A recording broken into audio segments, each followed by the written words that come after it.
당신 위해서 지원을 해준 건데 그걸로 내가 눈치를 봐야 할 때가 된 거야? 엄마가 그런 말을 할 수 있지. 무슨 그렇게까지 얘기를 해? 원래 어른들은 남의 이목도 중요해. 예전에 엄마가 주변에 자랑할 거리도 없고 일만 하니까 별로 사람들이랑 교류할 일도 없어서 그랬겠지만 지금은 나도 박사 준비하고 있고 그러니까 주변에 이렇다 저렇다 이야기하면서 듣는 것도 있는가 보지. 그리고 엄마가 틀린 말 한 것도 아닌데 뭘 그래? 이제 석사 끝내고 박사 준비할 건데 나도 솔직히 당신이 중졸인 거 좀 마음에 걸리긴 해.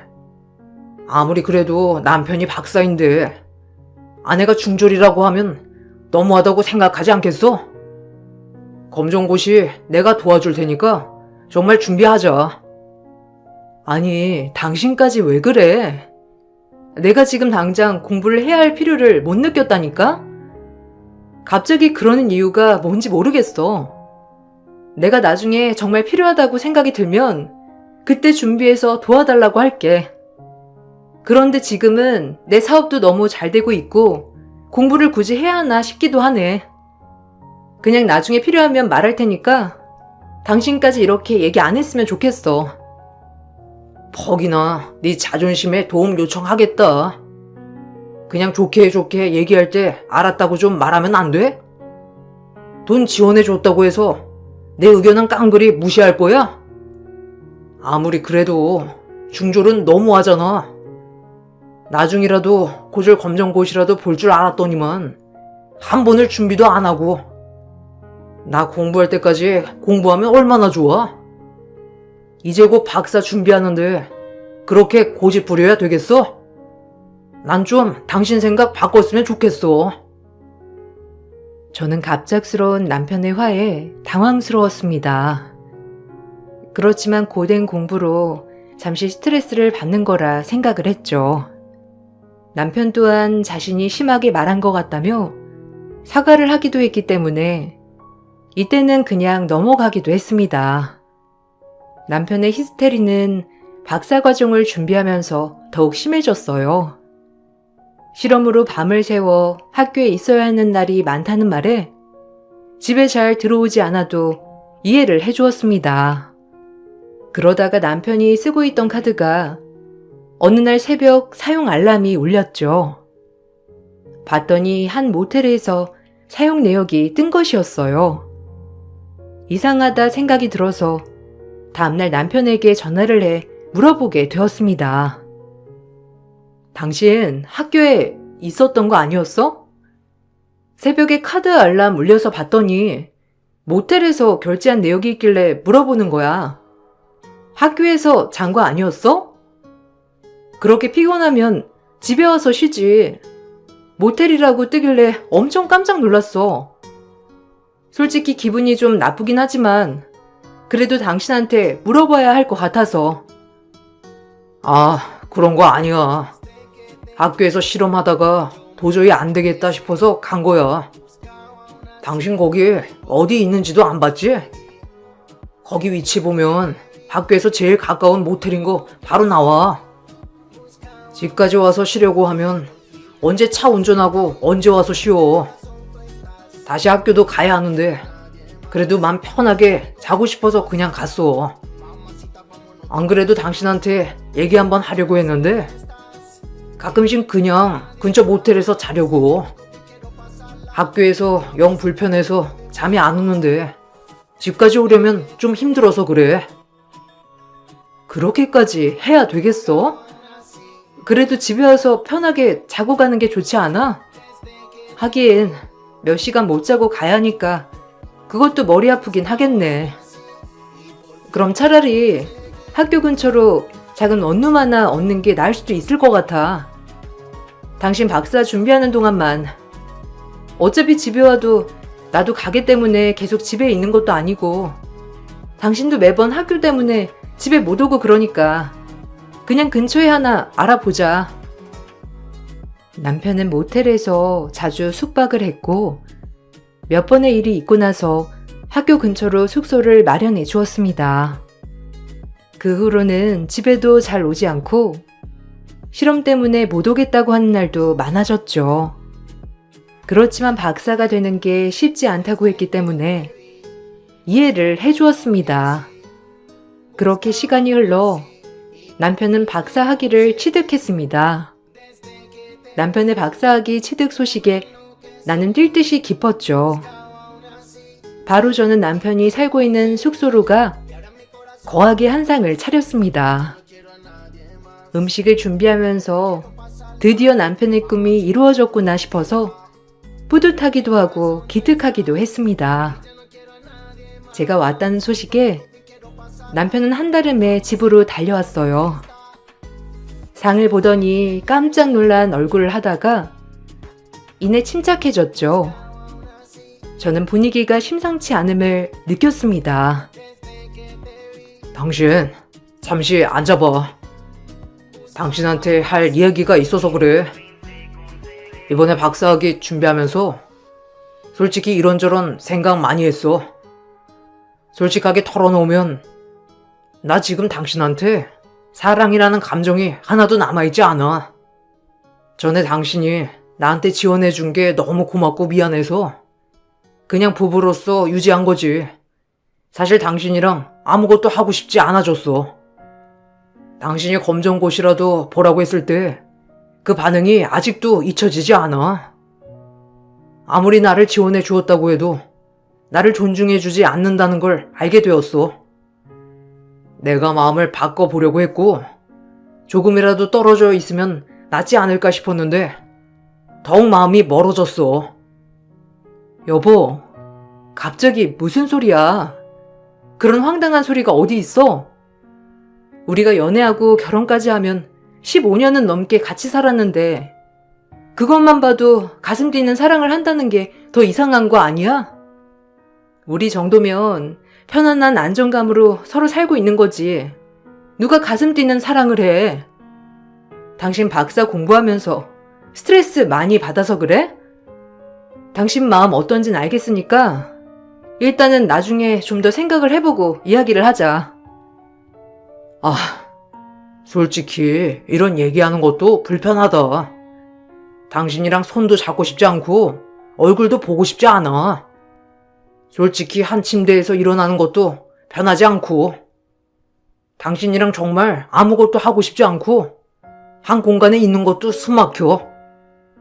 그래도 당신이 원하는 게 내가 박사가 되는 거라서 그 꿈 이뤄주려고 노력한 거야. 지금까지 내가 이렇게 노력했다는 거 알아줘. 근데 더 이상은 못하겠어. 당신이랑 그만하고 싶어. 무슨 헛소리를 하는 거야? 내가 당신 지원해준 거는 다른 게 아니고 당신을 사랑하고 당신이 원하는 꿈이었으니까 지원해준 거야. 그리고 당신 어떻게 그런 소리를 할 수가 있어?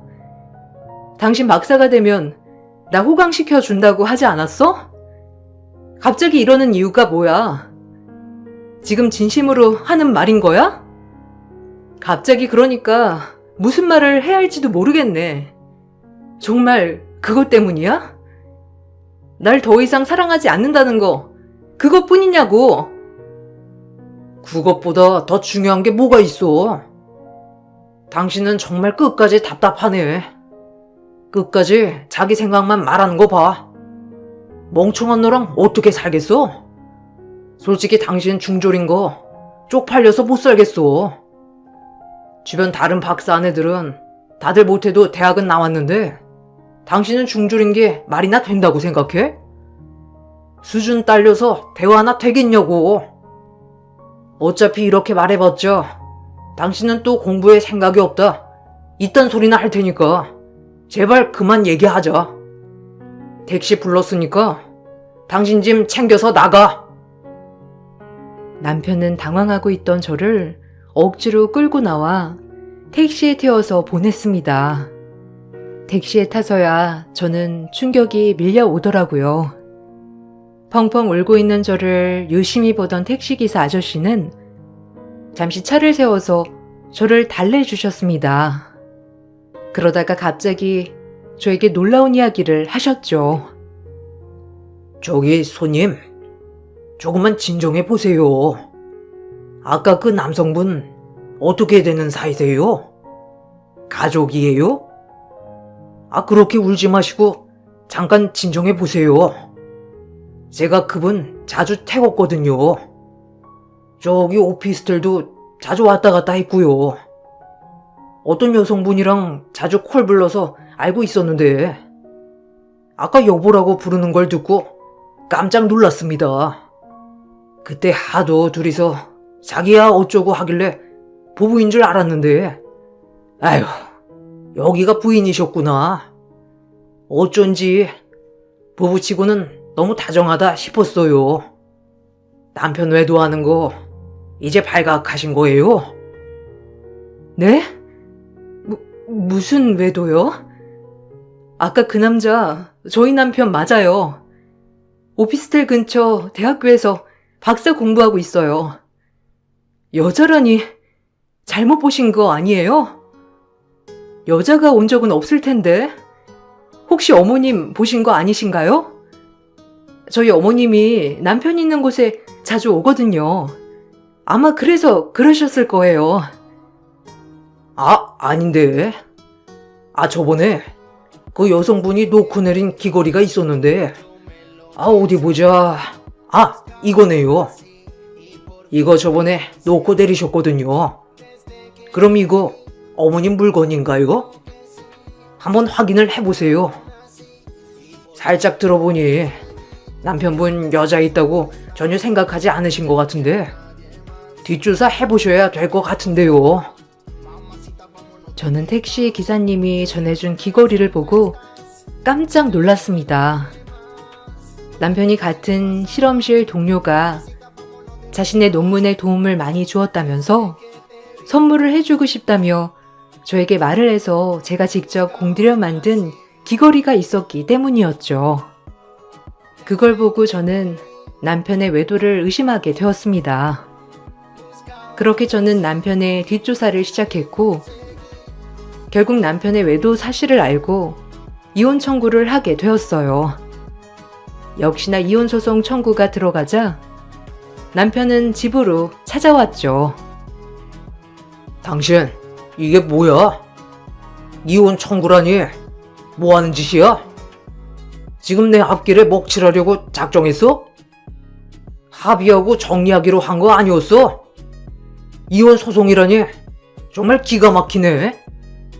오히려 이혼 소송해야 할 건 나야. 그동안 나 무시하고 말도 안 듣고 했던 건 기억도 안 나? 당신 솔직히 대학 지원만 해줬지 집안일을 해봤어? 아침밥을 차려줘봤어? 어떤 거 하나 하지도 않아 놓고선 이혼 소송이라니 기가 막히네. 참나. 당신 평생 알면서 했던 말 중에 제일 웃기네. 소정 씨랑 재미있었니? 당신 지금 만나는 여자 소정 씨지? 당신이 논문 쓰는데 도와줬다고 했던 그 동료. 당신 정말 지금까지 앙큼하게 나 속여왔더라. 당신 대학에도 결혼했다는 말 하나도 안 했더라고. 참 웃기네. 근데 걔는 당신 유부남인 거 이미 알고 있던데? 그거 당신 학교에 알려줘도 괜찮아? 아니, 이미 알려질 거니까 뭐 괜찮고 말고 할 게 없지. 당신 무슨 소리야? 소정이는 그냥 친한 동료일 뿐이야. 그리고 소정이랑 만난다는 게 무슨 소리냐고. 당신 소정이한테 조금이라도 피해주면 내가 가만 안 둘 거야. 알았어? 당신이 뭔데 감히 소정이 얘기를 해? 그리고 이미 우리 관계는 그 전에 끝났어. 내가 집 따로 얻었다는 게 그거 아니고 뭐겠냐고. 우리는 별거 중이었던 거고 어차피 당신이랑은 관계가 좋아질 수도 없었다니까. 개소리도 작작해. 그래, 그 정도는 뻔뻔해야 이런 미친 짓을 하겠지. 당신 만나는 이소정 씨, 당신 실험실 동료도 아니잖아. 당신 교수님 딸 아니야? 교수님이 그거 아시고서도 당신 그렇게 감싸줄까 의문이네. 뻔뻔하게 내연녀 선물을 내가 만든 걸로 해? 거지도 이런 산거지가 따로 없지. 네가 벌어서 사준 것도 아니고 거지같이 아내가 만든 귀걸이를 상간녀한테 선물을 해주니? 뭐? 거지? 당신 말 다 했어? 소정이랑 나랑은 순수한 사이야. 네가 그렇게 모독할 사이 아니라고. 당신이 뭘 알아서 그따위 말을 해. 당신이랑은 결혼식도 안 올렸고 그냥 서류상 부부일 뿐이잖아. 서로 답답하게 그러지 말고 이제 그만하자.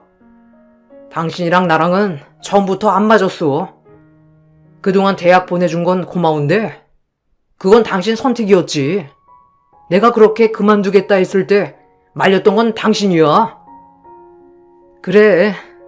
그렇게 뻔뻔하게 말하는 것도 오늘이 마지막이야. 상간녀 소장 그 집으로 보냈어. 아마 교수님도 이제 아시지 않을까 싶은데?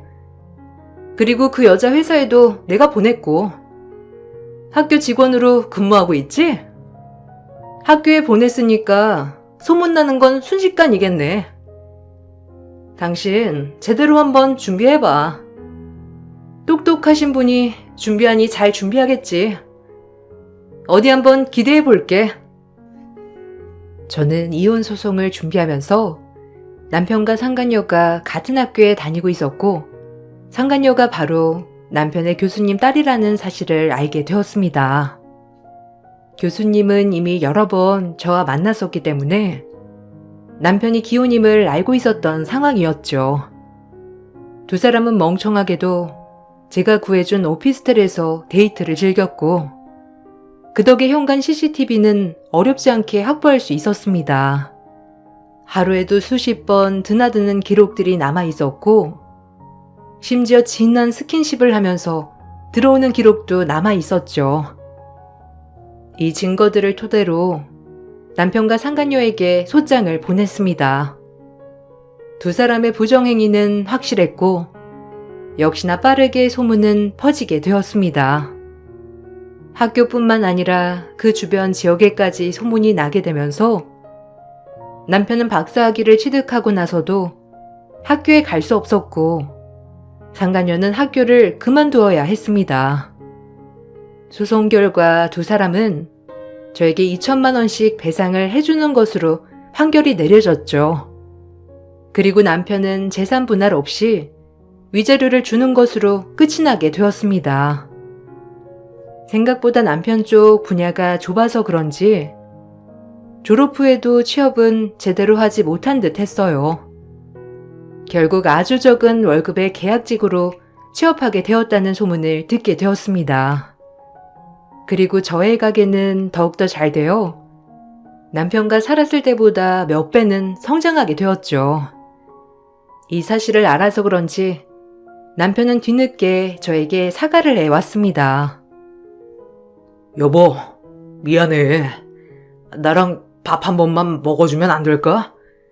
내가 당신이 고생한 거 하나도 모르고 공부만 하다 보니까 잠시 정신이 팔렸었던 것 같아. 정말 미안해. 나 진짜 반성했어. 당신이 그만큼 소중한 사람이었다는 걸 이제야 알았어. 정말 미안해. 앞으로 내가 다 갚으면서 살아갈게. 제발 용서해주면 안 될까?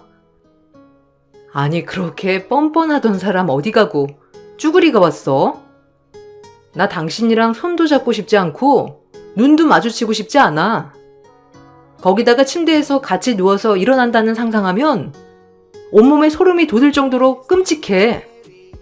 당신 착각하고 있나 본데 당신한테 남아있는 정 1g도 없어. 그렇게 헌신하고 노력했더니 헌시작처럼 버려놓고선 왜 이제 와서 후회한다고 난리야? 하던 대로 해, 뻔뻔하게. 그러지 말고. 여보, 미안해. 제발 용서해줘. 내가 미쳤었나봐. 당신 그냥 이렇게만 이야기해도 좋으니까 내가 그냥 옆에만 있게 좀 해줘. 그 여자랑도 완전히 끝났어. 나 그쪽 계통에서는 이제 소문나서 아무도 나 채용도 안 해주고 소문도 계속 돌고 미치겠어. 제발 당신 나 좀 용서해줘. 당신이랑 다시 잘 살면 내 평판도 다시 잠잠해질 거고 괜찮아질 거야. 제발 당신 한 번만 용서해주라. 웃기고 있네. 그러게 있을 때 잘하지 그랬어. 딴 여자 만날 때는 행복하지 않았니? 내가 아무리 미쳐도 당신 같은 쓰레기랑은 다신 안 만나. 거지 같은 걸 걷어서 키워줬는데 뒤통수를 쳐? 저기요. 짐승도 위기에 도와주면 은혜를 갚아. 근데 당신 사람이잖아. 사람인데 어떻게 그런 생각도 안 한 짓을 할 수 있어? 다신 내 앞에 찾아오지 마. 당신 얼굴만 봐도 역겨우니까. 남편은 저에게 다시 만나달라고 싹싹 빌었지만 저는 결코 받아주지 않았습니다. 남편 소식이 종종 들려오는데 아무래도 교수님의 딸과 부정행위를 했다는 것이 컸는지 취업도 쉽지 않았다고 하더라고요. 결국 관련 업계에서는 일을 하지 못하고 일반 직장을 다니고 있다고 들었어요. 오랜 고생이 전혀 보람이 없었던 것이죠. 저는 중졸이지만 누구보다 사업이 잘 되고 있습니다. 남편의 부정행위로 마음이 벼랑 끝까지 떨어졌었는데 사업이 잘 되니 금방 극복할 수 있었네요. 지금은 열심히 제 인생을 살려고 노력하고 있답니다.